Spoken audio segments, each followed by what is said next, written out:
নমস্কার, কেমন আছেন আপনারা সবাই? দেবযানীস রান্নাঘরে আপনাদের স্বাগত জানাই। আজকে বানিয়েছিলাম একদম রেস্টুরেন্ট স্টাইল চিকেন। যদিও এটা বানাতে খুব সাধারণ কিছু উপকরণের দরকার হয় আর একদমই কম সময়ে কিন্তু এটা তৈরি হয়ে যায়। বাড়িতে গেস্ট আসলেও কিন্তু এভাবে চিকেন বানাতেই পারেন। রেসিপিটা শেয়ার করলাম, ভালো লাগলে অবশ্যই আমার চ্যানেলটাকে ফলো করবেন, একটা লাইক শেয়ার সাবস্ক্রাইব করতে কিন্তু ভুলবেন না। প্রথমে এখানে আমি একটা পেস্ট বানিয়ে নিচ্ছি, তার জন্য দিয়ে দিচ্ছি এখানে 1/2 কাপ দুধ, তার মধ্যে দিয়ে দিচ্ছি 7-8টা কাজু, কিছুটা কিশমিশ আর দিয়ে দিচ্ছি আমি 1/4 কাপ মতো টক দই। এটাকে একটা পেস্ট বানিয়ে নেব। এটা রেডি হয়ে গেছে। এবার কড়াইতে দিয়ে দিচ্ছি আমি কিছুটা পরিমাণ তেল। তেলটা এখানে গরম হয়ে গেলে এখানে দিয়ে দিচ্ছি আমি একটা পেঁয়াজ কুচি। এটাকে আমি বেরেস্তা বানিয়ে নেব। এটাকে হাই ফ্লেমেই কিন্তু ভাজতে হবে, তাহলে বেরেস্তাটা ভালো হবে। এটা হয়ে গেছে, এটাকে নামিয়ে রেখে এরই মধ্যে দিয়ে দেব ফোড়ন। আমি দিয়ে দিলাম এখানে দারচিনি, 2টো এলাচ, একটা বড় এলাচ, সামান্য একটু জয়িত্রী, দিয়ে দিচ্ছি কয়েকটা লবঙ্গ, কয়েকটা গোটা গোলমরিচ। এটাকে একটুখানি হালকা করে ভেজে নেব। এবার এখানে দিয়ে দিচ্ছি একটা তেজপাতা। এখানে দিয়ে দিচ্ছি আরো 2টো পেঁয়াজ কুচি। এটাকে একটু ভালো করে ভেজে নেব।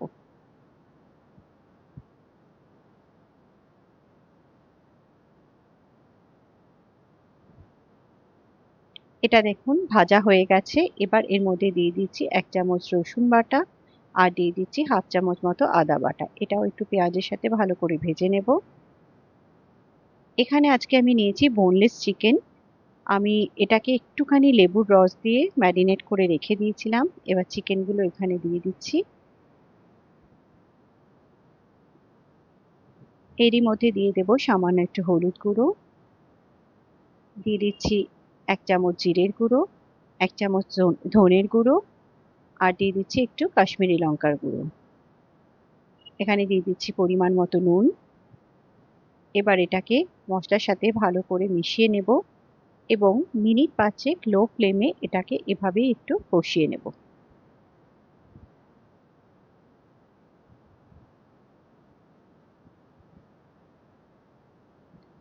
এটা মিনিট 5-7 হয়ে গেছে। এবার এখানে দিয়ে দিচ্ছি আমি পরিমাণ মতো গরম জল। এটাকে ভালো করে মিশিয়ে নিয়ে একদম লো ফ্লেমে এটাকে ঢেকে যতক্ষণ না চিকেনটা সেদ্ধ হচ্ছে ততক্ষণ এটাকে রান্না করে নেব। এবার এটা দেখে নিচ্ছি। এখানে চিকেনটা কিন্তু একদম ভালো মতো সেদ্ধ হয়ে গেছে। এবার যে পেস্টটা বানিয়েছিলাম সেটা এখানে দিয়ে দিচ্ছি আর মিক্সিং জারটা ধুয়ে একটু জলও দিয়ে দিলাম এখানে।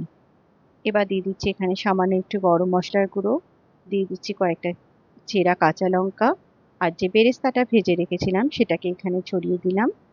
এবার এটাকে ভালো করে মিশিয়ে নিয়ে এটাকে আবারও লো ফ্লেমে ঢেকে দেব আরও 5-7 মিনিটের জন্য।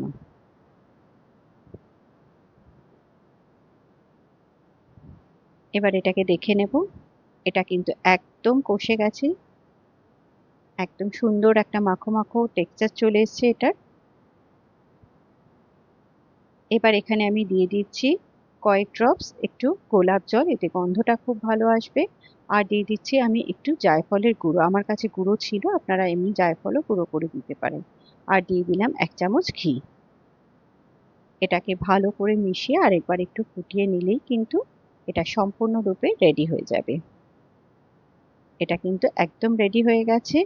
আমি এটাকে সার্ভ করেছিলাম তন্দুরি রুটির সাথে। আপনারা কিন্তু যে কোনো কিছুর সাথে সার্ভ করতে পারেন। ইভেন এটা কিন্তু ভাত, পোলাও, লুচি, পরোটা সব দিয়েই ভালো লাগবে। রেসিপিটা কেমন লাগলো আমাকে জানাতে কিন্তু ভুলবেন না।